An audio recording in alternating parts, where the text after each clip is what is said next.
Muito bem, os irmãos vão continuar me ouvindo. Agora abram a Bíblia no Evangelho segundo João. Evangelho de João. Nós temos vários textos nos capítulos 1, 2, 3, e a leitura que vamos fazer, que é o único que vamos ler em conjunto. Os outros nós faremos referência ao longo da minha palavra. Não se preocupem, são 3 capítulos, mas não vai passar a noite toda não, viu? É só um pedaço da noite, é quase a noite toda, mas não vai ela toda não. Vamos então ler de pé, irmãos, um texto aí do Evangelho de João. Nós vamos falar nessa noite sobre o testemunho de João, o grande precursor do Senhor Jesus. Capítulo 3, lá no verso de número 22, você encontra aí o outro testemunho de João Batista. Quem tem a versão atualizada, eu acho que aqui quase que totalmente nem sempre a versão corrigida traz esses títulos. E eu gostaria de convidar a congregação para esse texto nós lermos em conjunto. A nossa igreja é uma igreja bem alfabetizada, então não tem problema nenhum, ela vai ler comigo. Capítulo 3, do verso 22 até o verso de número 30. Vamos ler todos nós, a uma só voz? Depois disto, foi Jesus com seus discípulos para a terra da Judeia. Ali permaneceu com eles e batizava. Ora, João estava também batizando em Enom, perto de Salim, porque havia ali muitas águas, e para lá corria o povo e era batizado. Pois João ainda não tinha sido encarcerado. Ora, entre os discípulos de João e um judeu, suscitou-se uma contenda com respeito à purificação. E foram ter com João e lhe disseram: Mestre, aquele que estava contigo além do Jordão, do qual tens dado testemunho, está batizando, e todos lhe saem ao encontro. Respondeu João: o homem não pode receber coisa alguma se do céu não lhe for dada. Vós mesmos sois testemunhas, e o que vos disse: eu não sou o Cristo, mas fui enviado como seu precursor. O que tem a noiva é o noivo, o amigo do noivo que está presente, e o outro por causa da voz do noivo, pois esta alegria já se cumpriu em mim. Convém que ele cresça e eu diminua. Vamos repetir esse versículo último, irmão? Convém que ele cresça e eu diminua. Podem assentar. Irmãos, esse é o outro testemunho de João. A nossa mensagem, a nossa meditação, vai se basear nos 3 outros antes desse. Mas eu li esse aqui como introdução do nosso estudo, da nossa palavra, embora seja o último testemunho. E gostaria de lembrar como João foi fiel na sua missão de precursor do Senhor Jesus. Não misturou absolutamente nada. Ele é ele e eu sou eu. Irmão, uma das coisas mais fantásticas na vida é nós sabermos qual é a nossa missão, seja em nossa casa, em nosso trabalho, em qualquer lugar. Não há nada melhor do que seres humanos bem situados na missão que tem a cumprir. Que aí você sabe o que você tem de fazer. Sou eu e não ele. Não é? Sou eu e não eles. Tá certo? E João entendeu isso perfeitamente. Vejam nessa palavra, nesse texto que lemos em conjunto, eu escolhi para introduzir a minha palavra. Vejam como João foi fiel, e ele, irmãos, vejam, ele mostra a sua alegria quando a vinda de Jesus. Há um outro testemunho em que nós vamos falar da alegria de João. Mas aqui, olha bem o que ele diz, que o amigo do noivo que está presente ouve. Quer dizer, o noivo falou, que alegria, ele chegou, honrou a palavra. Talvez eu já tenha contado aqui nessa igreja, que foi uma coisa que ficou marcada na minha vida. Um rapaz que foi meu aluno no seminário no Rio de Janeiro, depois veio a ser ordenado pastor, mas quando ele se casou, a noiva chegou, ficou lá na porta e o noivo não chegava antes do casamento. Depois ele veio a se casar. Não sei se foi com a mesma noiva ou se foi com outra. Mas espera a noiva lá no carro e o noivo não chegava. Aí veio a notícia, os irmãos já notou isso? Isso aí não é história inventada, não. Isso é real, aconteceu numa igreja congregacional, num dos bairros da cidade de Niterói. O noivo não vem. Você já pensou que desastre? O templo lotado, superlotado.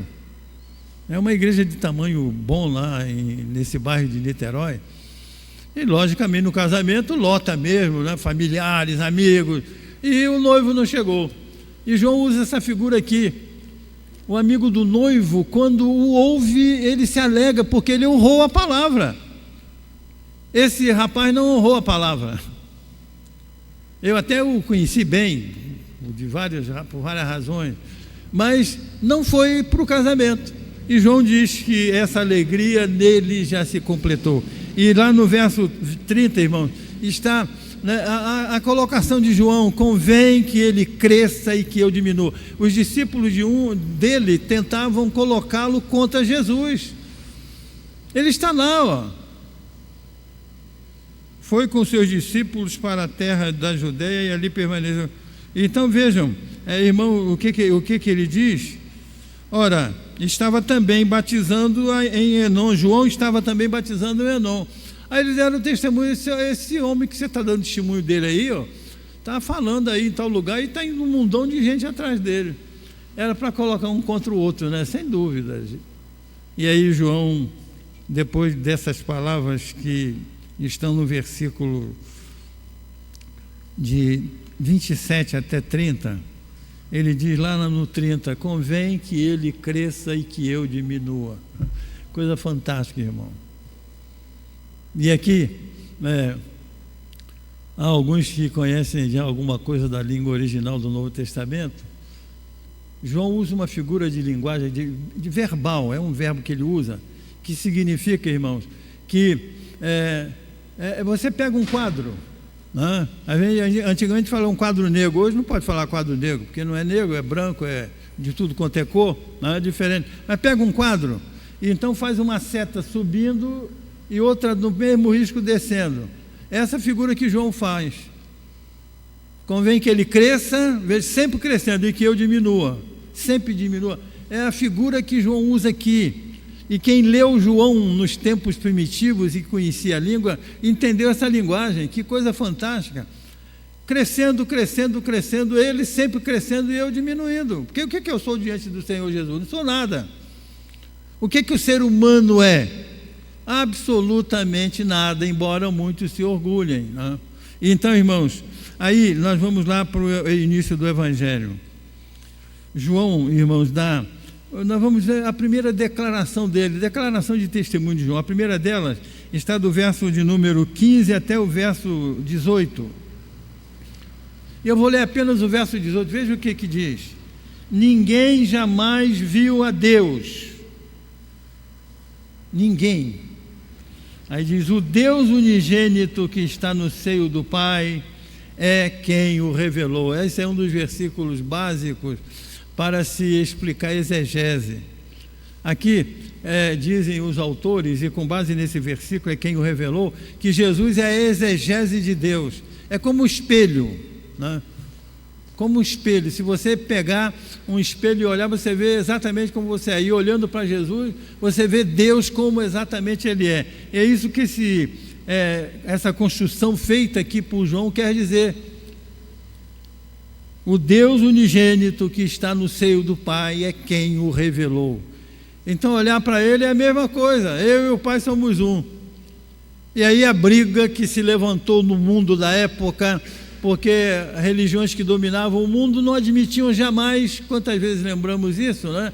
Que Deus se tornasse homem. Era pregado e ensinado que a matéria é podre, a matéria é estragada, não vale nada. Então, como é que um Deus infinitamente puro ia se encarnar nessa carne podre, estragada? Então, irmãos, e isso sempre que eu falo na Trindade, eu lembro essa figura. Foi uma luta tremenda dos nossos irmãos primitivos, para provar que Ele é Deus, e o Senhor Jesus ensinou isso claramente. E a palavra de Deus, no Antigo Testamento, fala desse verbo que viria do Senhor, que seria o Deus que se tornaria homem, da semente da mulher de nascer um que vai esmagar a cabeça da serpente. Então, diz João, o Deus unigênito que está no seio do Pai é quem o revelou, o Senhor Jesus. Então essa é a primeira declaração de João, a divindade de Cristo. Ele é Deus, Ele é Deus, não é igual a Deus não, Ele não é uma das manifestações de Deus, como as religiões dominantes na época. O judaísmo achava que não tinha jeito, e a outra, vinda do paganismo, era que Jesus, que era uma das emanações de Deus, assim como Deus se revelava através de várias emanações. Emanações é um método que alguém escolhe para se revelar a outro, mas o próprio Deus ali não. E a Bíblia diz claramente, João diz isso aqui, Ele é o Deus unigênito, que está no seio do Pai, é quem o revelou. Mas há uma outra declaração de João, irmão, para a alegria nossa, porque nós hoje podemos proclamar isso. Pode levantar um ou outro aventureiro daqui ou dali, principalmente na área da política, alguns que se arrogam de materialistas, de não crerem em nada, mas creem. A verdade é que creem na sua linguagem, na sua palavra. No final eles acabam crendo num aventureiro que inventa uma história aí. Então, embora tenhamos esse povo, a verdade é que nós continuamos crendo na verdade bíblica e vamos continuar proclamando essa verdade, ainda que não entendido e até atacado por alguns. A segunda declaração de João é meio longa, vai do verso de número 19 até o verso de número 26, mas nós não vamos ler esse texto todo, apenas vamos mostrar para os irmãos que aqui João declara, na sua declaração, é de fidelidade. És tu o profeta? Respondeu ele, não. Quem és, pois? És tu Elias? Ele disse, não. Disseram, declara-nos, pois, quem és, para que demos resposta àquele que nos enviaram, que dizem a respeito de ti, que dizes a respeito de ti mesmo? Então ele respondeu, olha a fidelidade de João, irmão. Então ele respondeu, eu sou a voz do que clama no deserto, endireitai o caminho do Senhor, como disse o profeta Isaías. Eu não sou ninguém, eu sou a voz do que clama no deserto, mas não sou ele não. O Cristo, que o Cristo? Um dos profetas, Elias, que ressuscitou? Não, eu sou a voz que clama no deserto. Que bom, irmãos, reconhecemos a nós. Reconheça a sua missão na igreja, ela pode ser simples, humildezinha, mas se você a cumprir fielmente, isso vai resultar em bênção e crescimento da igreja. Pastor reconhece a sua função, presbíteros, diáconos, líderes, não líderes também, porque às vezes alguém pode dizer, eu não tenho cargo nenhum, não tenho diretor de nada, não presido nada, então não sou nada na igreja. É sim, meu irmão, não diga isso. Isso não é inspiração divina de Deus, não. Você faz parte do corpo de Cristo, faz parte e é importantíssima a sua presença. O testemunho do mundo. Eu disse que saí com um líder aqui da igreja num dia aí, na hora do ensaio da turma aqui, eu esperando a filha e os netos, a gente saiu, eles acharam que a gente tinha se perdido. O pastor sumiu, raptaram. Não, a gente foi aqui e nós vimos o testemunho de um dono de um armazém, de um botequim aqui perto, falando da importância daquela igreja ali, muito carro encosta lá. Então, irmão, isso é testemunho, o mundo vê isso. Ninguém foi pregar para ele não conhece o evangelho, sabe nada. Conhece alguns irmãos aqui, né, da redondeza, que são da igreja. Ele nem sabia que era da igreja, mas uma das famílias que a gente diz, lá da nossa igreja. Aí, que igreja?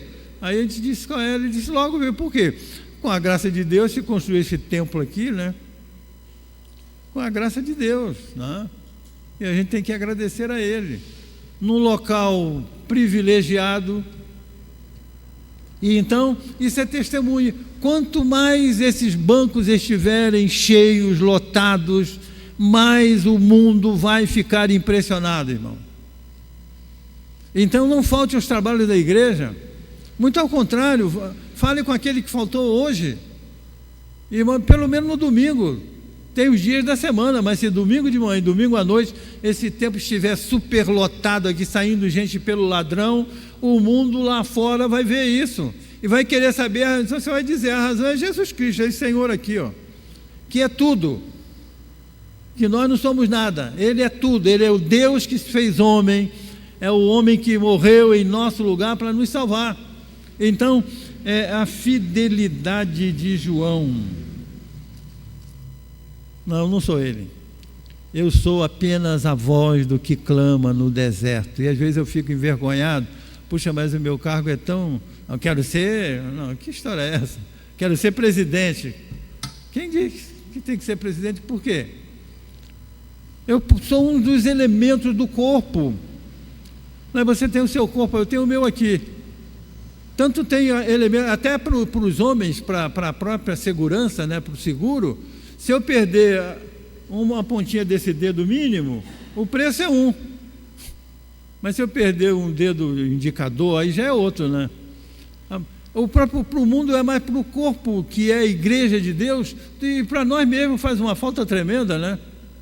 Que falta que faz esse dedinho aqui, né? Faz falta. Mas o seguro vai pagar menos.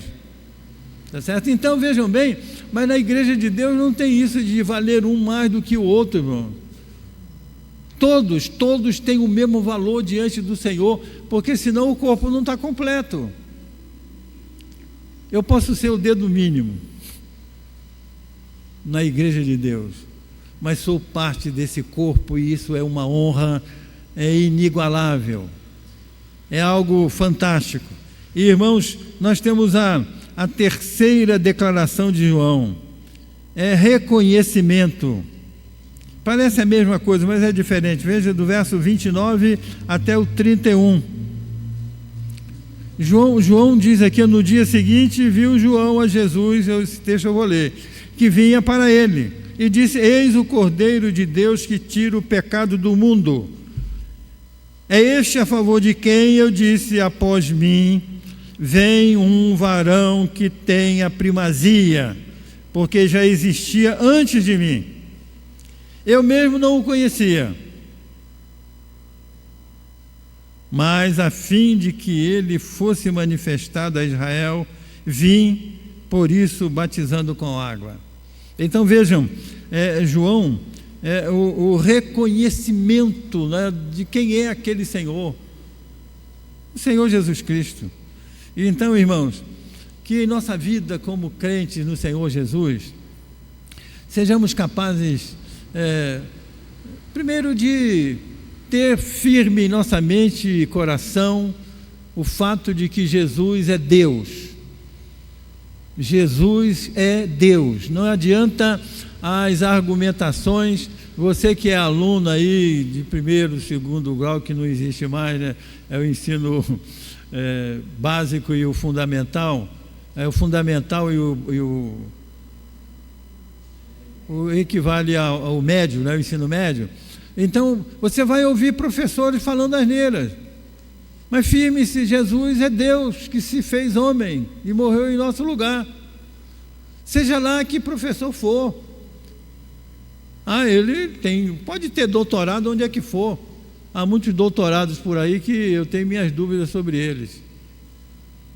Não é só porque muitos estão falando hoje, não. Muito antes, muito antes. Eu conheço o caso de doutores que se tornaram doutores visitando um lugar distante uma vez a cada 6 meses. E 3, 4 viagens lá e voltou doutor fulano de tal. Doutor em quê? Então, falem o que quiserem falar. Eu vou continuar crendo nesse Senhor que é Deus, se fez carne e habitou entre nós. Vou continuar sendo fiel a Ele e reconhecendo tudo que Ele é e proclamar tudo isso ao mundo. E aí, irmãos, veja o resultado dessas confissões de João. Está lá do verso 35 até o verso de número 42. Aliás, começa desde o verso 32, eu não vou ler esse texto. Mas aí o resultado, discípulos de João Batista seguem a Jesus.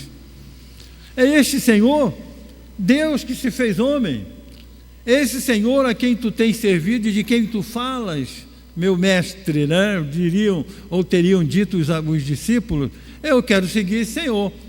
E então diz a Bíblia que no dia seguinte estava João outra vez na companhia de 2 dos seus discípulos e vendo Jesus passar, disse: eis o Cordeiro de Deus. E os 2, ouvindo isso, seguiram a Jesus. Então o resultado, irmão, se nós dermos testemunho, o homem, mesmo por mais incrédulo que ele seja, e se nós damos o testemunho fiel da palavra, o Espírito Santo age.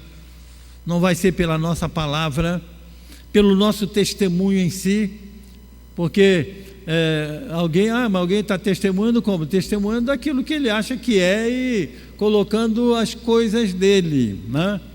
As suas ideias, os seus princípios. Não, testemunhando da palavra, simplesmente da palavra, só ela, só a palavra. E aí o Espírito Santo age, ele age através da palavra. Não foi sem razão que Calvino disse isso certa vez numa pregação, que o Espírito Santo só age através da palavra. Aí mas se alguém pode dar o testemunho que for, se não for um testemunho com base na palavra, não vai agir. Aí então o Senhor, a conversão, porque alguém pregou, cantou. Poxa, é um cantor espetacular, e o cântico, se o cântico tiver base bíblica, e a base bíblica tocar no coração da pessoa, pode ser conversão verdadeira. Senão, é euforia. O que está dominando a igreja de Deus nos dias de hoje é euforia. Puxa, mas lá não tem isso não? Espera aí, né? Então, irmãos, testemunhar a palavra, só isso mesmo, só isso. Eu citei aqui o exemplo de um grande autor evangélico, né? A.W. Pink, falando a um grupo de pastores, né? E eu vou terminar citando esse exemplo, porque é falar a palavra, é testemunhar a palavra, não tem coisa melhor do que isso. Eu ouço isso desde criança. Aprendi, graças a Deus. Talvez não tenha executado tão bem quanto devia, porque sou humano e falho. Talvez tenha executado não tanto quanto devia. Mas eu ouço desde criança e ela não cansa. Né? De um médico ateu que não queria saber de nada, de judeu ateu, tentou suicídio, e ele aconselhou o que para ele? Você tem a Bíblia? Tem. Aí aconselhou, falando a centenas de pastores nos Estados Unidos: vá para casa e leia o Evangelho de João. Aí os pastores: pastor, mas só isso? Espera lá, só isso? O Evangelho de João é só. Aí depois ele contou a experiência. Ele deu uns 30 dias de prazo para o médico ateu. 15 dias depois ele bateu no escritório dele, apavorado, e dizendo: agora eu já sei, porque ele disse: leia e depois me diga quem é Jesus. Mas Jesus, eu sou judeu. Não, você pediu que eu ajudasse. A ajuda que eu posso dar é essa: leia e depois me diga quem é Jesus. E 15 dias depois ele voltou convertido. Eu já sei quem é Jesus. Irmãos, é uma coisa que nos desafia. A gente pensa: não, mas tem que ser um músico daquele, né, fino, né, que tem que ser um cantor desse jeito, um pregador. Não, é a palavra. Semeia pela manhã a tua semente, e à tarde não repouses a tua mão, diz o sábio Salomão, porque não sabes qual prosperará, se esta, se aquela, ou se ambas igualmente juntas. Semeia pela manhã a tua semente e à tarde não repousa a tua, porque você vai colher. Então, que o Senhor nos abençoe, irmãos, como igreja dele, nesse mundo difícil e conturbado, e que a cada dia sejamos fiéis na proclamação das verdades do Evangelho. Que Deus nos abençoe. Que a graça do nosso Senhor e do nosso Salvador Jesus Cristo, o amor do nosso eterno e bondoso Deus, o poder, a comunhão e as consolações do Divino Espírito Santo sejam com todo o povo de Deus, desde agora e para todo sempre.